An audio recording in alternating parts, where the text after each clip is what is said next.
You are the guy. Whenever anybody asks me who's the best fighter in the world, you're the guy. I appreciate it, man. Demetrius Johnson is probably right now the best Ever. The best ever, yeah, I agree. Speed, skill, dominance. For years, Demetrius Mighty Mouse Johnson reigned supreme as one of the most untouchable champions in UFC history. With 11 straight title defenses, history few could rival. Johnson was building a legacy that should have echoed through the ages. But instead of being celebrated as one of the GOATs, his name was almost erased from the conversation.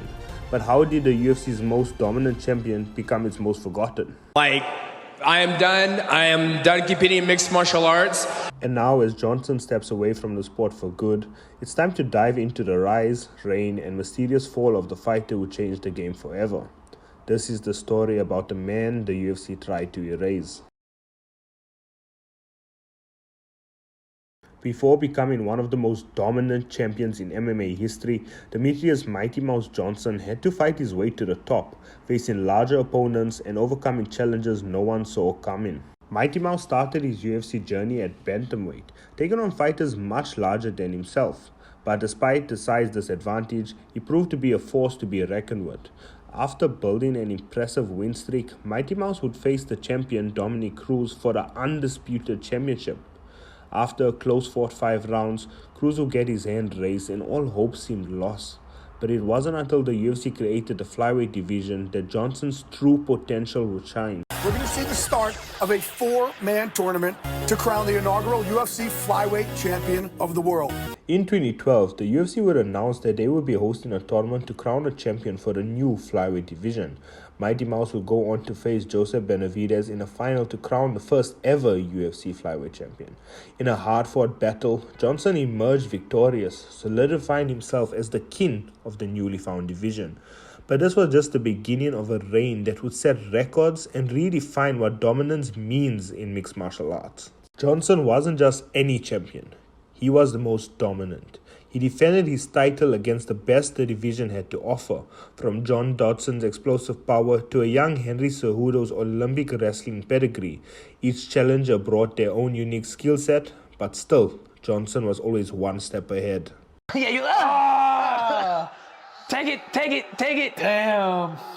In fact, it was his fight against Kyoji Horiguchi that gave us one of the latest submissions in UFC history, securing the finish with just 1 second left on the clock. He's spinning for the arm. Can he get it? He's got it! It's all over! Time and time again, Johnson showed the world why he was the most complete fighter in the UFC. Yet there was one fight that many fans wanted to see. DJ versus TJ. Mighty Mouse versus the bantamweight champion TJ Dillashaw. TJ Dillashaw versus Mighty Mouse. A super fight that had the potential to be one of the biggest matchups in UFC history at the time. But Johnson wouldn't agree to the terms the UFC offered. Why? Who wouldn't want to see Demetrius Johnson versus TJ Dillashaw? For Mighty Mouse, it wasn't about avoiding the challenge. After all, he wasn't the type of champion who would run from a fight, but he demanded guarantees that Dillashaw could safely make the flyweight limit, not wanting to put his legacy on the line against a weight-trained opponent. But for the UFC, however, they weren't willing to meet his terms, and just like that, the fight never happened, and it slowly became another one of the great what-ifs. But even without that super fight, Johnson's legacy was already cemented. His 11 consecutive title defenses, a record that still stands to this day, proved that he was on a different level to anything that we have seen. Despite his dominance, Johnson never received the promotional push that other champions enjoyed. Even after breaking records and taking on every challenger the UFC put in front of him, it felt like the UFC wasn't willing to fully embrace the legacy Johnson was building. Whether it was because of his personality or the lack of stars in his division, the UFC never quite gave him the respect that they gave other champions. And to make things even worse, at UFC 227, Mighty Mouse would finally be dethroned by a returning challenger, Henry Cejudo. With his crown now lost, many believed Mighty Mouse would get an immediate rematch considering his legendary reign as champion. But, in a shocking move, the UFC would do something that no one could have seen coming. Demetrius Johnson appears to be headed to 1, and Ben Askren appears to be headed to the UFC. The UFC traded Mighty Mouse to 1 championship for Ben Askren. while Ben asked Johnson out, not valuing his accomplishments enough to keep him around, and with him now gone, they could try and erase the history books. But Mighty Mouse wasn't done yet. With a chip now on his shoulder, he wanted to prove that he was still the best, even if it was on a brand new stage. Johnson's technical mastery made him nearly impossible to beat, whether it was his speed, his grappling transitions, or his ability to adjust mid-fight. He was a fighter like no other. He would go on to win the one flyweight World Grand Prix before eventually fighting for the flyweight championship. From the first ring of the bell, the fight was well contested, with both fighters showing why they were the best in their division. But out of nowhere, this happened. Up position now for the champion. Throws a knee on the jaw. DJ's hurt. It's good night, Irene. Mighty Mouse would get brutally KO'd for the first time in his career. Many thought this might be the end for the legendary fighter, but Mighty Mouse came back once again, this time defeating Rodtang by submission before getting a much anticipated rematch against the champion, Riano Moraes. And as if written by God, Mighty Mouse would get his sweet, sweet revenge with an even more brutal knockout. With gold back around his waist, everything was back to normal.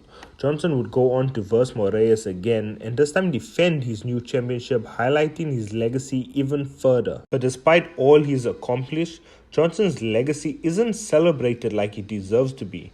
While other champions are constantly highlighted, Dana still refuses to mention Mighty Mouse's greatness. John Jones, Anderson Silva, Ronda Rousey, Conor McGregor, GSP. Johnson's contributions to the UFC seem to be either forgotten or just taboo to talk about.